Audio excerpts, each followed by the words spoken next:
இந்திய யூனியன் முஸ்லீம் லீக்கினுடைய மஹலா ஜமாத் ஒருங்கிணைப்பு மாநில மாநாட்டிற்கு தலைமை ஏற்று எழுச்சியோடு ஏற்றத்தோடு உணர்ச்சியோடு உரையாற்றி அமர்ந்திருக்கக்கூடிய இந்திய யூனியன் முஸ்லீம் லீக்கினுடைய தேசிய தலைவர் தகைசால் தமிழர் பேராசிரியர் ஐயா காதர் மொஹிதீன் அவர்களே, மாண்புமிகு அமைச்சர் பெருமக்கள் கே நேரு அவர்களே, MRK பன்னீர்செல்வம் அவர்களே, கோவை செழியன் அவர்களே, தம்பி அன்பில் மகேஷ் பொய்யாமொழி அவர்களே, முன்னாள் அமைச்சர் வைத்தியலிங்கம் அவர்களே, நாடாளுமன்ற சட்டமன்ற உறுப்பினர்களே, வரவேற்புரை நல்கியிருக்கக்கூடிய இந்திய யூனியன் முஸ்லீம் லீக்கினுடைய பொதுச் செயலாளர் முகமது அபுபக்கர் அவர்களே, தேசிய அரசியல் ஆலோசனை குழுவினுடைய தலைவர் திரு சையது சாதிக் அலி அவர்களே, தமிழ்நாடு ஜமாத்துல் உலமா சபையினுடைய தலைவர் திரு காஜா மொஹிதீன் அவர்களே, மாநில முதன்மை துணைத் தலைவர் திரு அப்துல் ரஹ்மான் அவர்களே, தமிழ்நாடு வக்ஃப் வாரியத்தினுடைய தலைவர் நாடாளுமன்ற உறுப்பினர் திரு நவாஸ்கனி அவர்களே, தேசிய செயலாளர் அப்துல் பாசித் அவர்களே, துணை செயலாளர் பாத்திமா முசப்பர் அவர்களே, மாநில பொருளாளர் ஷாஜகான் அவர்களே, ஓய்வு பெற்ற நீதியரசர் திரு அக்பர் அலி அவர்களே, மேடையில் அமர்ந்திருக்கக்கூடிய என்னுடைய பெருமதிப்பிற்குரிய தொழிலதிபர் அமீத் அவர்களே, இந்திய யூனியன் முஸ்லீம் லீக் கட்சியினுடைய நிர்வாகிகளை, செயல் வீரர்களை, தொண்டர்களை, அன்புக்குரிய தாய்மார்களை, சகோதரிகளை, பத்திரிகை மற்றும் ஊடகத்துறை சார்ந்த நண்பர்களை, உங்கள் அனைவருக்கும் என்னுடைய அன்பான வணக்கம். இந்திய யூனியன் முஸ்லீம் லீக்கின் சார்பில் நடைபெறக்கூடிய இந்த மஹல்லா ஜமாத் ஒருங்கிணைப்பு மாநில மாநாட்டில் கலந்து கொண்டு உங்கள் அனைவரையும் ஒரு சேர சந்தித்து உங்களிடத்தில் உரையாற்றக்கூடிய வாய்ப்பை பெற்றமைக்கு நான் பெரிதும் மகிழ்ச்சி அடைகிறேன், பெருமைப்படுகிறேன், பூரிப்படைகிறேன். புலங்கார்ந்த உணர்வோடு இங்கே நான் நின்று கொண்டிருக்கிறேன். நேற்று முன்தினம்தான் இதே தஞ்சை மண்டலத்திற்கு வெல்லும் தமிழ் பெண்கள் மாநாட்டுக்காக வந்தேன். இன்னைக்கு இந்த மாநாட்டுக்கு, உங்கள் மாநாட்டுக்கு, மன்னிக்குவேன் நம்ம மாநாட்டுக்கு வர வச்சிருக்கிறார் நம்முடைய தகைசால் தமிழர் பேராசிரியர் ஐயா காதர் மொஹிதீன் அவர்கள். அவர் எப்போ அழைச்சாலும் நான் வந்துடுவேன். இது வரைக்கும் நான் மறுத்ததில்லை. அவர் ஒவ்வொரு முறையும் இந்த சமுதாயத்தை சார்ந்த ஏதேனும் நிகழ்ச்சிக்கு, விழாவுக்கு, மாநாட்டுக்கு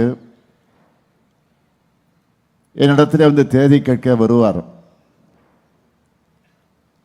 நீங்கள் ஏன் இவ்வளவு தூரம் வர வேண்டும், தொலைபேசிகளை அழைத்து உத்தரவிட்டால் நான் வந்து விடுவேனே என்று நான் சொல்வது உண்டு. இல்லை இல்லை, நான் நேரடியாக வந்து கேட்க வேண்டும் என்பதற்காகத்தான் வந்திருக்கிறேன். ஒரு 5-6 தேதியை குறிப்பிட்டு சொல்லுவார். நான் உடனே சொல்வதுண்டு, எந்த தேதி என்று சொல்லுங்கள், இந்த சாய்ஸ் எல்லாம் கொடுக்காதீங்க என்று நான் அவரிடத்தில் உரிமையோடு அதை உறுதி செய்து அதற்கு பிறகு இந்த நிகழ்ச்சிக்கு நான் வந்திருக்கிறேன். இந்த பயணங்களால் ஏற்படுகிற அலைச்சலை விட நீங்கள் தரக்கூடிய அன்புதான் எனக்கு மிகப்பெரிய மகிழ்ச்சியை, ஊக்கத்தை, உற்சாகத்தை ஊட்டி கொண்டிருக்கிறது. நம்முடைய பேராசிரியர்களுடைய அழைப்பை கட்டளையா ஏற்றுக்கொண்டு இங்கே நான் வந்திருக்கிறேன். பள்ளிவாசல்களை மையமாக வச்சு சமூக உதவிகள், சேவைகள், சீர்திருத்தங்கள் செய்கிற சமூக பணியாற்றக்கூடிய அமைப்புகளாக இருக்கிற மஹல்லா ஜமாத் அமைப்புகள் இஸ்லாமிய பண்பாட்டில் மிக மிக முக்கியமானது, அடிப்படையானது. வழிகாட்டு தலங்கள் என்பவை தொழுகைகளுக்கான இடங்களாக மட்டுமில்லாமல் சமூக ஒற்றுமை, சமூக வளர்ச்சி, கல்வி ஆகியவற்றோடு தொடர்புடையதுன்னு மெய்ப்பிச்சுட்டு வரீங்க. அந்த வகையில் முன்மாதிரி மஹல்லா ஜமாத் விருதுகளை பெற்றுள்ள 30 பள்ளிவாசல் பொறுப்பாளர்கள் அனைவரையும் நான் மனதார பாராட்டுகிறேன், வாழ்த்துகிறேன். திராவிட முன்னேற்ற கழகத்தை பொறுத்த வரைக்கும் நாங்கள் எப்பவும் உங்களோட இருக்கிறவங்க. உள்ளத்தால் உணர்வால் உடன்பிறப்புகள் நாம். இது இன்று நேற்று ஏற்பட்ட உணர்வல்ல, காலங்காலமாக தொடரக்கூடிய நட்பு. பேரறிஞர் அண்ணா அவர்களையும் தலைவர் கலைஞர் அவர்களையும் இணைக்க பாலமாக இருந்ததே திருவாரூரில் நடந்த மிலாது நபி விழாதான். தமிழ்நாட்டின் வரலாற்றை புரட்டி போட்ட 1967 தேர்தலில் பேரறிஞர் அண்ணாவுக்கு தோள் கொடுத்து நின்றவர் கண்ணியத்திற்குரிய காயிதே மில்லத் அவர்கள். தலைவர் கலைஞர் அவர்களுடைய வாழ்க்கையில் அசன் அப்துல் காதர், கருணை ஜமால், கவிஞர் காமு ஷெரீப், இசைமுரசு நாகூர் அனிபா, அண்ணன் சாதிக் பாட்ஷா, ரஹ்மான் கான் போன்ற ஏராளமான இஸ்லாமிய பெருமக்கள் உற்ற தோழர்களாக உடனிருந்தாங்க. இஸ்லாமிய மக்களுக்காக தலைவர் கலைஞர் அவர்கள் செய்திருக்கக்கூடிய நன்மைகளை, சாதனைகளை, அதில் முக்கியமான சிலவற்றை மட்டும் தலைப்புச் செய்திகளாக சொல்ல வேண்டும் என்று சொன்னால், முதல் முறை ஆட்சிக்கு வந்ததுமே மிலாது நபிக்கு அரசு விடுமுறைன்னு அறிவித்தார். அதிமுக அரசு அதை ரத்து செஞ்சாலும் மீண்டும் ஆட்சிக்கு வந்து அரசாணை வெளியிட்டு விடுமுறை வழங்கினார் தலைவர் கலைஞர் அவர்கள். உருது பேசும் முஸ்லிம்களை பிற்படுத்தோர் பட்டியலில் சேர்த்தார். காயிதே மில்லத் மணிமண்டபம் கட்ட நிதி ஒதுக்கி இடம் ஒதுக்கினார். பிற்படுத்தப்பட்டோர் இடஒதுக்கீட்டில் இஸ்லாமியர்களுக்கு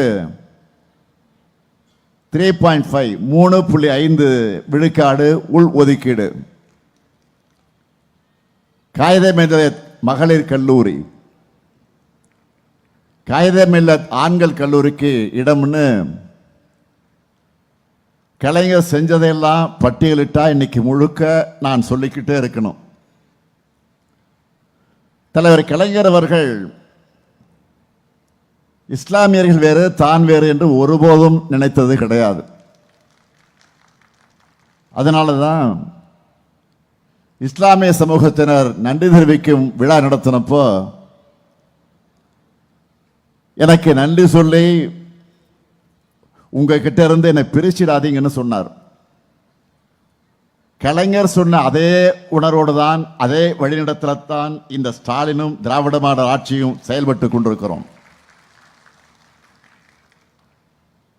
நேரத்தின் அருமையை கருதி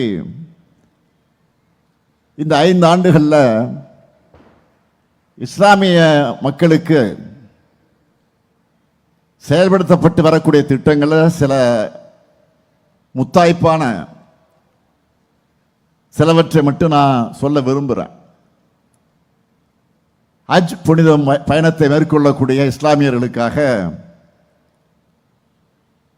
தமிழ்நாடு ஹஜ் இல்லம் கட்ட அடிக்கல் நாட்டியிருக்கிறோம். 2024ஆம் ஆண்டு முதல் தமிழ்நாடு மாநில ஹஜ் குழுவுக்கு ஆண்டு நிர்வாக மானியம் 80 லட்சம் ரூபாயாக உயர்த்தி இருக்கிறோம். கடந்த 4 ஆண்டுகளில் 24 கோடி 56 லட்சம் ரூபாய் மானியமாக வழங்கி தமிழ்நாட்டிலிருந்து 11,364 ஹஜ் பயணிகள் புனித பயணம் மேற்கொண்டிருக்காங்க. தமிழ்நாடு சிறுபான்மையினர் பொருளாதார மேம்பாட்டுக் கழகத்தின் மூலமாக 31,625 பயனாளிகளுக்கு 207 கோடி ரூபாயில் கடன்கள் வழங்கப்பட்டிருக்கு.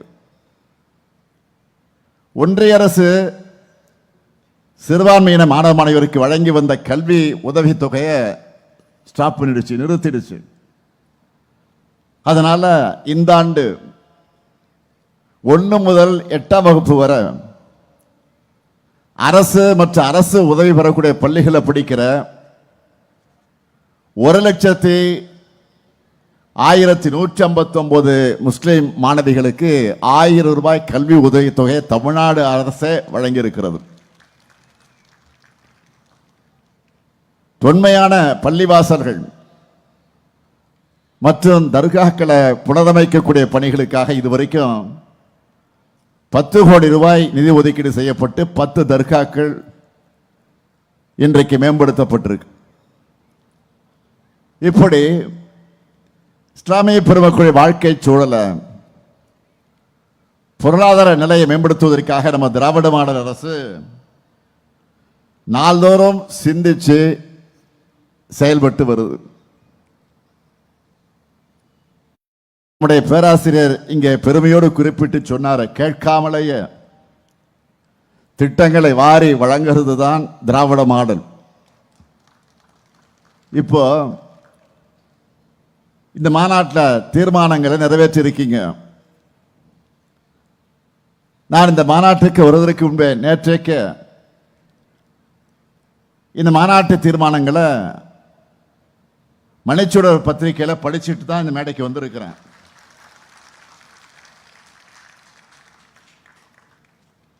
முதலமைச்சர் வர முடிஞ்ச வரைக்கும் எல்லா கோரிக்கையிலும் வச்சிடணும். அன்பின் மிகுதியால அதிகமான கோரிக்கைகளை வச்சிருக்கீங்க. நீங்க கோரிக்கை வச்சா உங்க நம்பிக்கையை நிறைவேற்ற வேண்டியது என்னுடைய பொறுப்பு. இவ்வளவு தூரம் உங்களுக்காக வந்துட்டு அறிவிப்புகளை வழங்காம நான் போக முடியுமா?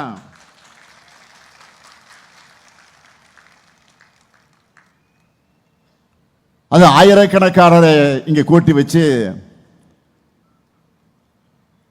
இந்த கோரிக்கைகளை எடுத்து வைக்கிற நேரத்தில் நானும் இந்த மாநாட்டில் 5 முக்கிய அறிவிப்புகளை உங்களுக்காக, உங்களின் ஒருவனாக வெளியிட விரும்புகிறேன்.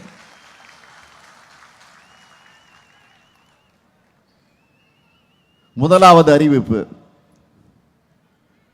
தமிழ்நாடு வக்ஃப் வாரியத்தில் பதிவு பெற்றுள்ள 1537 உலமாக்களுக்கு 3000 ரூபாய் ஓய்வூதியமும் 44 உறுப்பினர்களுக்கு குடும்ப ஓய்வூதியம் 1500 ரூபாயும் இப்போ வழங்கப்படுது. இனி 5000 ரூபாய் ஓய்வூதியமாக, 2500 ரூபாய் குடும்ப ஓய்வூதியமாக உயர்த்தி வழங்கப்படும். இரண்டாவது அறிவிப்பு, உலமாக்கள் நல வாரியத்தில் 15060 உலமாக்கள் இருக்காங்க. முதற்கட்டமாக இதில் 1000 உலமாக்களுக்கு இருசக்கர வாகனம் வாங்குறதுக்கான அரசு மானிய தொகை 25,000 ரூபாயிலிருந்து 50,000 ரூபாயாக உயர்த்தி வழங்கப்படும். மூன்றாவது அறிவிப்பு, ஏற்கனவே சென்னை மற்றும் மதுரையில் சென்னை மற்றும் மதுரையில் வக்ஃப் தீர்ப்பாயம் செயல்பட்டு வரக்கூடிய நிலையில் கோயம்புத்தூர் மாவட்டத்தில் கூடுதலாக ஒரு வக்ஃப் தீர்ப்பாயம் அமைக்கப்படும். நான்காவது அறிவிப்பு, கல்லறை தோட்டம் மற்றும் கபரிஸ்தான்கள் இல்லாத இடங்களில் மாநகராட்சிகளால் அரசு நிலம் தேர்வு செய்யப்பட்டு அவை அமைக்கப்படும். ஐந்தாவது அறிவிப்பு, அரசு உயர்நிலை மற்றும் மேல்நிலை பள்ளிகளில் இருக்கக்கூடிய 10 உருது மொழி ஆசிரியர் காலி பணியிடங்கள் நிரப்பப்படும். இந்த அறிவிப்புகள் எல்லாம் மகிழ்ச்சி தானே? அண்ணன் உங்களை தான் கேட்குறேன், மகிழ்ச்சி தானே? மகிழ்ச்சி. மீதி இருக்கும் கோரிக்கைகளும் படிப்படியாக ஆனால் உறுதியாக நிறைவேற்றப்படும். அதே போல நம்ம திராவிட மாடல் அரசோட நலத்திட்டங்களையும் பாராட்டி மீண்டும் மீண்டும் திராவிட மாடல் அரசு தான் தொடரணும்னு நம்பிக்கையோட நீங்க போட்ட தீர்மானங்களுக்கும் நான் இங்கே நன்றி சொல்ல விரும்புகிறேன். உங்க நம்பிக்கையை நிச்சயமா உறுதியா இந்த முத்துவேல் கருணாநிதி ஸ்டாலின் காப்பாற்றுவான் என்ற நம்பிக்கையை நான் இங்கே வழங்கிட விரும்புகிறேன். இந்த தீர்மானத்தை ஒவ்வொரு சிறுபான்மை சமூகத்தவரும் பரப்புரை செஞ்சா தங்களுடைய உள்ளத்தில் ஏற்றுக்கிட்டு இருக்கக்கூடிய இந்த மீண்டும் இந்த திமுகவுடைய ஆட்சி உறுதியாக உருவாகும். இன்னைக்கு நாடு எப்படிப்பட்ட சூழல் இருக்குதுன்னு நான் அதிகம் உங்களுக்கு விளக்க வேண்டிய அவசியம் இல்லை. அதுல இஸ்லாமிய மக்களான நீங்க எப்படிப்பட்ட அச்சுறுத்தலை எதிர்கொள்றீங்கன்னு உலகத்துக்கே தெரியும். இப்படிப்பட்ட நிலையில நான் உறுதியோடு சொல்றேன், இஸ்லாமியர்களுக்கு பாதுகாப்பான மாநிலமாக இன்றைக்கு இருக்கக்கூடிய ஒரே மாநிலம் தமிழ்நாடு தான். அதுக்கு காரணம் திராவிட முன்னேற்ற கழகம். திமுக தான் சிறுபான்மையின மக்களை காக்கக்கூடிய காவல் அரண். அதனாலதான் உங்க உணவு அரசியல், கும்பல் வன்முறை போன்றவை இன்றைக்கு தலையெடுக்காம இருக்கு. இந்த அமைதி சூழல் சிலருடைய கண்களை உறுத்துது. தமிழ்நாட்டில் எப்படியாவது குழப்பம் ஏற்படுத்தலாமான்னு அவங்க போடுற ராஜதந்திரங்கள் எல்லாம் வீணாகிட்டு இருக்கு. அதனால தங்களுக்கேற்ற அடிமைகளாக இருக்கிறாங்களே இடி, சிபிஐ, ஐடி இது போன்ற அமைப்புகளை வச்சு மிரட்டி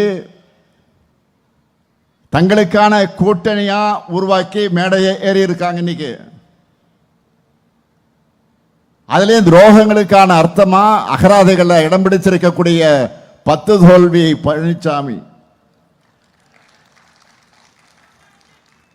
முஸ்லிம்களுக்கு எதிரான தன்னுடைய பயணத்தை தொடர்ந்துகிட்டு இருக்கார். அவரு பழனிசாமியுடைய துரோகங்களை நாம் எண்ணி பார்த்தா சீன பெருஞ்சுவரை போல நீளமானது. அவருக்கு தெரிஞ்சதெல்லாம் ரெண்டு தான். ஒன்னு காலில் விழுறது, இன்னொன்னு கால்கள் வாரி விடுறது. அப்படிப்பட்டவர் முஸ்லிம் மக்களுக்கு எதிராக செஞ்ச துரோகங்கள் எல்லாம் சொல்லணும்னா அந்த பட்டியலும் ரொம்ப பெருசு. 2019 குடியுரிமை சட்டம் நிறைவேற அதிமுக அந்த மசோதாவை ஆதரிச்சது. உறுதியா சொல்றேன், உங்களுக்கு நல்லா ஞாபகம் இருக்கு நினைக்கிறேன். அதிமுகவோட ஆதரவு இல்லைன்னா அந்த மசோதா மாநிலங்களில் தோல்வி அடைஞ்சிருக்கும்.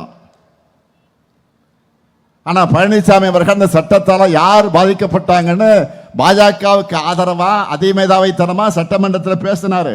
அவை குறிப்பில் இடம்பெற்றிருக்கு, மறுக்க முடியாது. 2020 அந்த சட்டத்துக்கு எதிராக வண்ணாரப்பேட்டையில் முஸ்லிம் மக்கள் போராடினப்போ தடியடி நடத்தினார். இப்படிப்பட்ட சூழ்நிலையில் திராவிட முன்னேற்ற கழகம் தான் குடியுரிமை திருத்த சட்டத்துக்கு எதிராக கையெழுத்து இயக்கத்தை நடத்தணும். உச்ச நீதிமன்றத்தில் வழக்கு தொடர்ந்தோம். இன்னும் சொல்லணும்னா அப்ப எதிர்கட்சியாக இருந்த நாங்க அந்த சட்டத்துக்கு எதிராக சட்டமன்றத்தில் தீர்மானம் நிறைவேற்ற வேண்டும் என்று வாதிட்டோம், போராடணும்.